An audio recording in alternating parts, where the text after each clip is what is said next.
Good morning. Hope you're doing well today.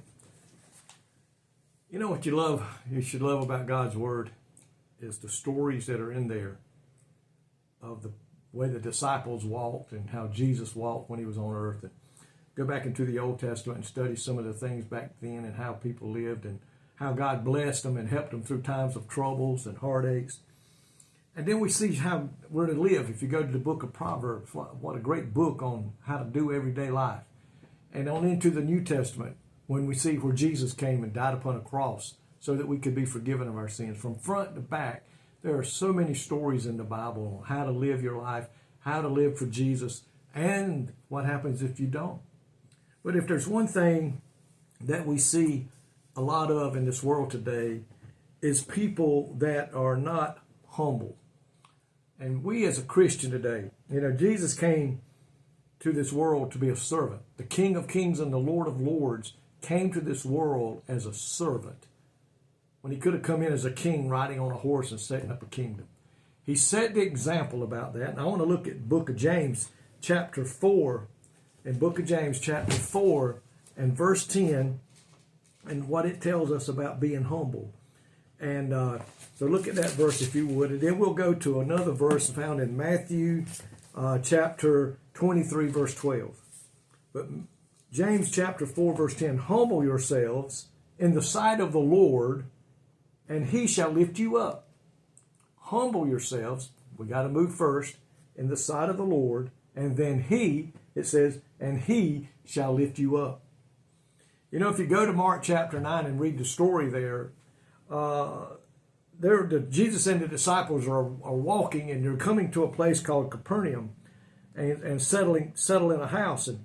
And apparently Jesus, I'm always assuming that Jesus kind of was up front when they were walking. And maybe the disciples were at different times beside him, maybe right in front of him, behind him. And I bet in his back, he could hear them talking. And he knew what they was talking about. He knew it. But when he got to the house, he said, hey, what were you guys just talking about back there on the road when we were coming this way? What were y'all talking about? And they didn't answer because they were ashamed. They'd been arguing about which one of them was the greatest.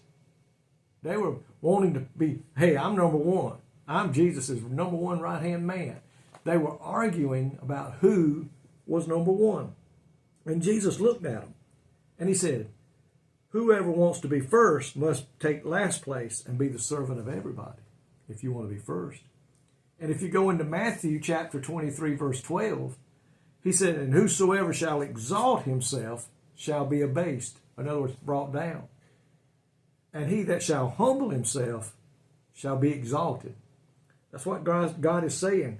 And in that verse he said, and he shall lift you up in James 4 and 10. He said, and he shall lift you up in Matthew 23:12, he said, and whoever will humble himself shall be exalted. In other words, we shouldn't exalt ourselves. Folks, if we do, that's pride. And pride is evil. Pride is wrong. Pride is bad. It's one of the things God hates is pride. God operates the opposite of the world. The world exalts people all the time, and some of them exalt themselves. But Christ said we must be humble. Humble ourselves and let him do the exalting. Let him do the lifting up, not us. We can't do that. God says the first will be last and the last shall be first. That's what he told them in that story in the book of Mark, chapter 9.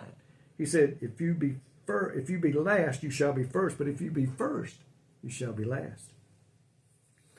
God here said, in God's eyes, those who serve faithfully, humble themselves down and become a servant to those around them, those are the ones that will be the most successful.